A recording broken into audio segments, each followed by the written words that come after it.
গিয়েছে। এখানে অনেকজন পুরুষ উপস্থিত আছেন, কেউ কি উত্তর দিতে পারবেন যে পেলভিসের হাড় ভাঙার জন্য কতখানি জোর দেওয়া লাগে? গলার হাড়ে কতখানি চাপ দিলে চোখের মনি ফেটে রক্ত বের হয়ে আসতে পারে? তার শরীরে এমন আরো অনেক আঘাতের চিহ্ন ছিল যেগুলো ক্যামেরার সামনে, মানুষের সামনে দাঁড়িয়ে বলার উপযোগী না। আরজিকর মেডিকেল কলেজের ডক্টর মৌমিতা দেবনাথের পেলভিসের হাড় ভেঙে ফেলেছে ধর্ষকরা। কি বিভৎস! ভারতে যা আরেকটি কলঙ্কিত ইতিহাস হয়ে থাকবে। মানুষ কতটা নিচে নামলে এমনটা করতে পারে? মৌমিতার গলার হাড়, পায়ের হাড়ও ভেঙে গেছে। তার গলা চেপে ধরে শ্বাসরোধ করে বিকৃত অত্যাচার চালানো হয়। বাঁচার জন্য ছটফট করছিল মৌমিতা দেবনাথ। ধর্ষকের হাতে ও শরীরে মৌমিতার নখের আঁচড়ও পাওয়া গেছে। মৌমিতার মুখ ও হাত চেপে ধরে 18-20 জন মিলে তার উপর পাশবিক নির্যাতন চালায়। জীবনের মূল্য কি এতটাই কম?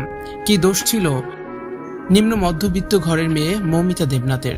দু চোখে স্বপ্ন নিয়ে ডাক্তার হয়েছিলেন তিনি। নরপশুদের হাতে সব স্বপ্ন জলাঞ্জলি দিতে হয়েছে মৌমিতাকে। তাকে যেভাবে ধর্ষণ করে মারা হয়েছে তা বর্ণনারও অযোগ্য। মৌমিতার উপর যে বর্বরোচিত নির্যাতন চালানো হয়েছে তা কখনো 1-2 জন ব্যক্তি মিলে করতে পারে না। পুলিশ ধারণা করেছে এই ধর্ষণ কাণ্ডে 18 থেকে 20 জন জড়িত রয়েছে। গত 8ই আগস্ট রাতে টানা 36 ঘন্টার অনকল ডিউটিতে ছিলেন তরুণী চিকিৎসক মৌমিতা দেবনাথ। রাতে টিভিতে অনুষ্ঠান দেখছিলেন তিনি এবং অনলাইনে অন্যান্য খবরও দেখেছিলেন সহকর্মীদের সঙ্গে। 4 তলায় পালমোনোলজি বিভাগের সেমিনার হলে কিছুক্ষণের জন্য বিশ্রাম নিতে গিয়েছিলেন মৌমিতা দেবনাথ। কিছুক্ষণ পরেই ওই ঘরে ঢোকে ধর্ষকেরা। করা হয় এ সময় ধর্ষকেরা মদ্যপ অবস্থায় ছিলেন। মৌমিতা চিৎকার করলে তার মুখ আরো জোরে চেপে ধরা হয়। এত জোরে তার গলা টিপে ধরা হয়েছিল যে তার থাইরয়েড কার্টিলেজ ভেঙে যায় এবং তিনি অচেতন হয়ে পড়েন। আর সে অবস্থায় তার পোশাক খোলা হয় এবং চালানো হয় বিকৃত স্বপ্ন নির্যাতন। এরপর মৃত্যু নিশ্চিত করতে শ্বাসরোধ করা হয় এই নারী চিকিৎসককে।